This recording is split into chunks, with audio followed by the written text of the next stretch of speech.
how he's conducted himself as a member of parliament. Member of parliament displays their capabilities in parliament and in the field, right? So let's see what he's doing in the parliament, right?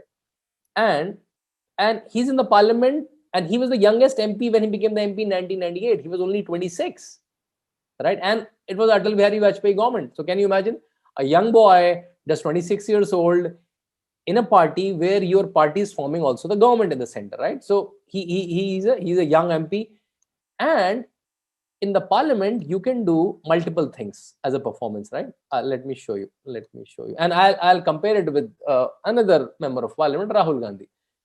So first of all, you have to attend the parliament, the very basic thing. Yogi Adityanath's attendance is 80%, 85%. Rahul Gandhi's attendance hovers between 40% to 50%. I don't know where does he spend time for the rest of the 50%, because he doesn't even go to his constituency much. So maybe that's a separate question of inquiry. One important instrument is you can ask questions to the government, right? Yogi Adityanath is asking 306 questions in the period of 2014-2017. Rahul Gandhi is asking 0 questions that period. And can you mind it? Yogi Adityanath is asking 306 questions to whom? To the Narendra Modi government, whom Rahul Gandhi should be asking questions to, right? So Rahul Gandhi is asking 0 questions to Narendra Modi government, and Yogi Adityanath is asking 306 questions in that period to his own government. Yogi Adityanath participated in 57 debates. Rahul Gandhi's 11 debates. Private member bill presented on a Friday, very important instrument any parliamentarian have. He has presented 3 private member bills. Rahul Gandhi obviously has presented 0 private member bills. You may tell me that, okay, I'm using a selection bias of comparing with a non-performing member of parliament and a politician, Rahul Gandhi. But if we see with the national average, Yogi Adityanath is exceeding quite well, even with the national average of in questions, debate, and private member bills. So, but only thing, we have not heard these speeches. We have never bothered to find out that what is he doing in the parliament, right?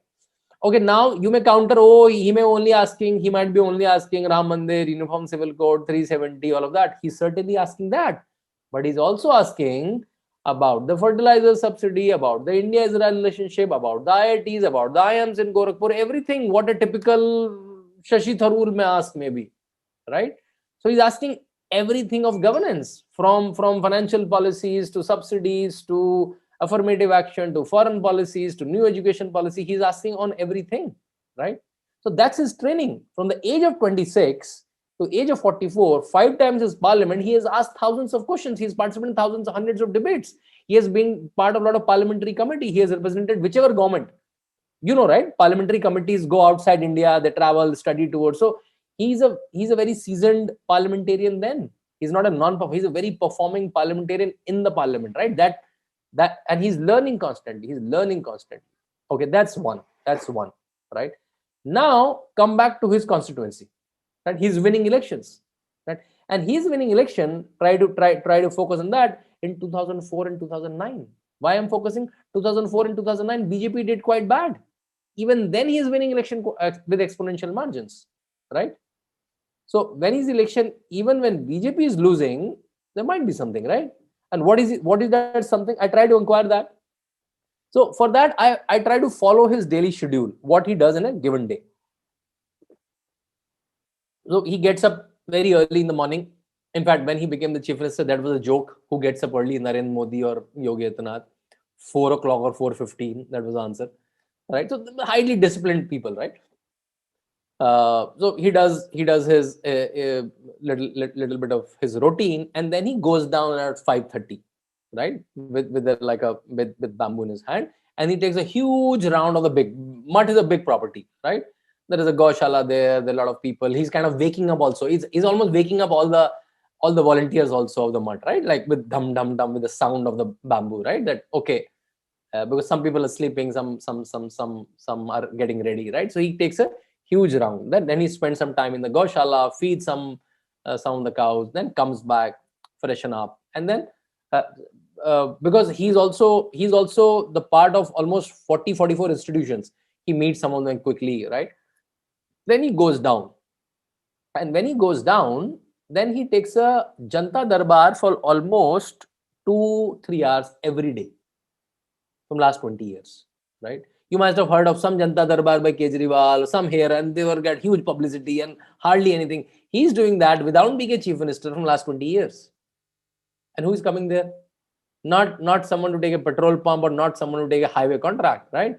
People are coming for, I'm not getting my scholarship, I'm not getting my pension, my police is not registering my FIR, right? For the basic governance thing, right? And I was there when he was not the chief minister, and people of every religion, caste are coming there. You can see a lot of Muslim people, Muslim men and women, like by burqa and by the skull cap, you can identify, right? They're also seeking Yogi Adityanath's help, right? And he's offering everyone. So one Muslim guy was coming, and I asked him, and he has this letter in hand, right? So he was very proudly holding this letter like this, right? So I asked him, Chacha, kya hai? If I can say this in Hindi, Chacha, kya hai? So he says, and I will say this in a very political language as he spoke, and UP being a very political place, he said, ये बाबा की जादुई छुट्टी है. चाहे नेताजी की सरकार हो, चाहे बहन जी की सरकार हो, DM काम करेगा ही करेगा.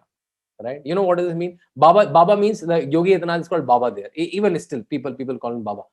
Right? So, ये बाबा की जादुई छुट्टी is a magical letter from Yogi Adityanath. Even it's Netaji's government, means Mulayam Singh Yadav's government, or Behenji's government, or Mayawati's government. DM means the district magistrate or district collector will respond to this letter. This letter cannot go unresponded. Why so? Because the first letter, second call, and third, he will go with a group of people and sit in front of the DM as a do it. And because his causes are genuine, right? He's not like, as I told you, he's not asking for any favor for any industrialist, right?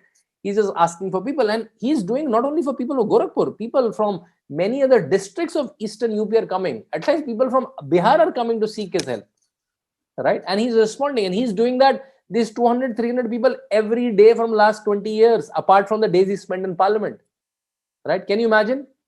He's doing for 150 days in a year, 170 days in a year from last 20 years. How many people he might have contacted? And that teaches you governance, right?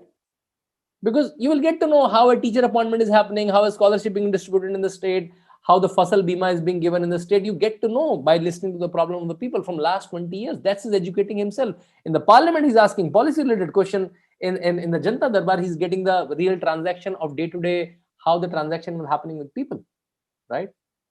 Right. So that's his training. And after that, 12 o'clock, he has this small khichdi, and then he goes again to the field and visits at least 7 to 10 villages every day in his constituency. And he's doing that from the last 20 years. And that's why the dividends are being paid.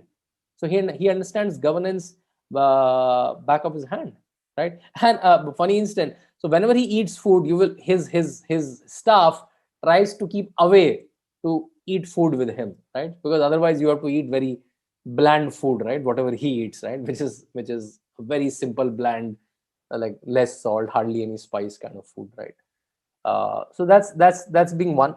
Now people may say, oh, okay, TK, he's a good mahant, he knows some governance, but again, can he administer a large state like Uttar Pradesh, right? So my idea is only the following, right? So he's young, so he has energy. He has like bodily energy of a 44 years old. He has spiritual energy being a yogi, right? He's extremely popular. He is an extremely performing member of parliament for almost 20 years. He is extremely performing electoral member of parliament from his Lok Sabha constituency. As a Janta Darbar, he is connected to lakhs and lakhs of people in last 20 years. He understands what are the problems on the ground. He understands the ground reality. And then Mutt runs almost 44 institutions. And what are these institutions? These are not all temples. It's the Mutt itself, where thousands and thousands of people eat food every day. So there's a huge management of the nursing college or a primary college or a skill development center. So a lot of such almost 44 institutions. And a lot of money is changing hands. So he's also working as a CEO. He's hiring people, he's engaging people. He has head of every institute, right? So he is running a mammoth infrastructure from last 20 years. In fact, even before that. That's what Yogi Adityanath is, right? And that's what he brought to the governance of Uttar Pradesh.